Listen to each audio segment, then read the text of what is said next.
According to a UN rapporteur, according to the US State Department, according to Amnesty International, according to Human Rights Watch, according to plenty of journalists, and many others, are believed to have detained maybe 1 million people or more, mainly from the Uyghur Muslim ethnic minority, in re-education camps. 1 million people, Charles. Okay. 1 million. Okay.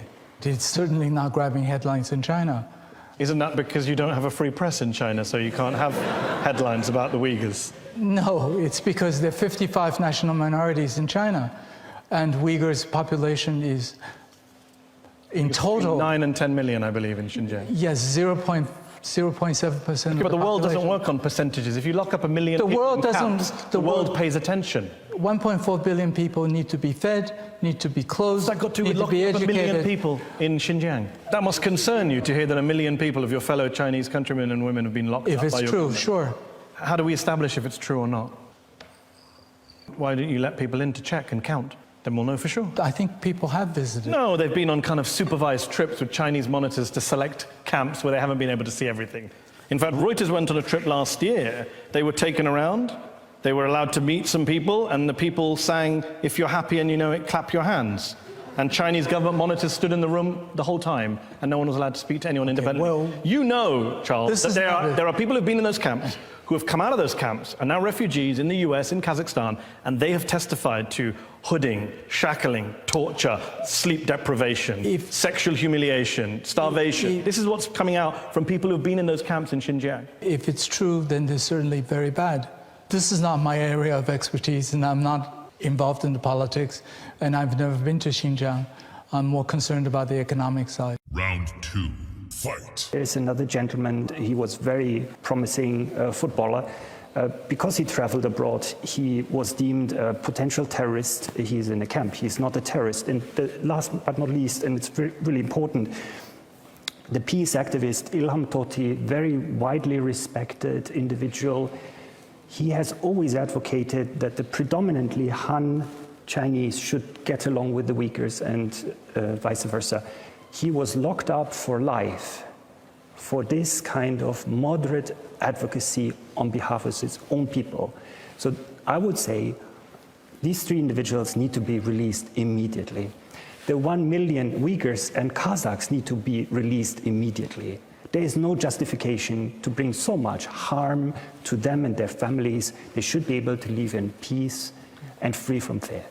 Victor, what's your response to that? And Charles, you wanted to come in. Do you know how many Uyghur fighters are fighting in Definitely not 1 million, Syria? Victor. 5,000 people. So why And not lock up those 5,000 people? Each Uyghur fighter fighting in Syria has about 3 or 4 persons in their family fighting together. How does 5,000 fighters go over to Syria? Come on, Charles. Every country has had problems with fighters going out to Syria. Okay. France has endured far more terrorist attacks than China has. Wait, and the French have not locked up 1 million Muslims in France. 5,000, and how did they get there? There's a support group. Same in France, Charles. And the French have not locked up 1 million people. They have a problem. The French claim they have a problem of radicalization. They brought in a state of emergency, but they haven't detained 1 million people. But even the French haven't said, you can't name your son Mohammed. You can't have children entering mosques. Government employees can't fast during Ramadan. You can't grow, quote, abnormally long beards. That's what Beijing has banned Uyghur people from doing. That's false. How about children not being allowed to go into mosques? That's totally false. Why is it false? How do you know it's false? Because I've seen the photos of the signs. There are photos of the I have a neighbor, immediate next door neighbor, who is Muslim and who goes to mosque with his children. in Beijing. Yeah. He's not in Xinjiang. On the one hand, you say, don't ask me, I don't know anything about this. But then you jump in to say everything's fake. Final round. Fight.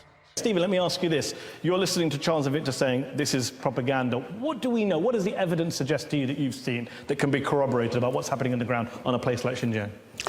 What we do know of the political system is that the Communist Party of China has a monopoly of the truth and a monopoly of history in China.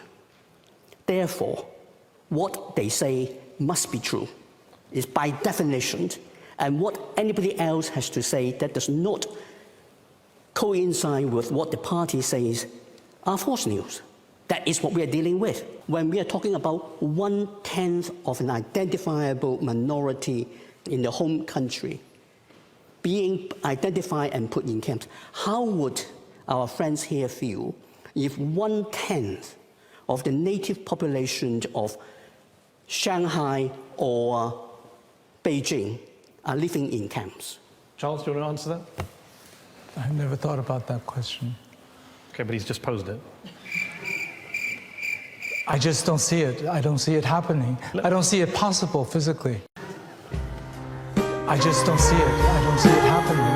I don't see it possible physically.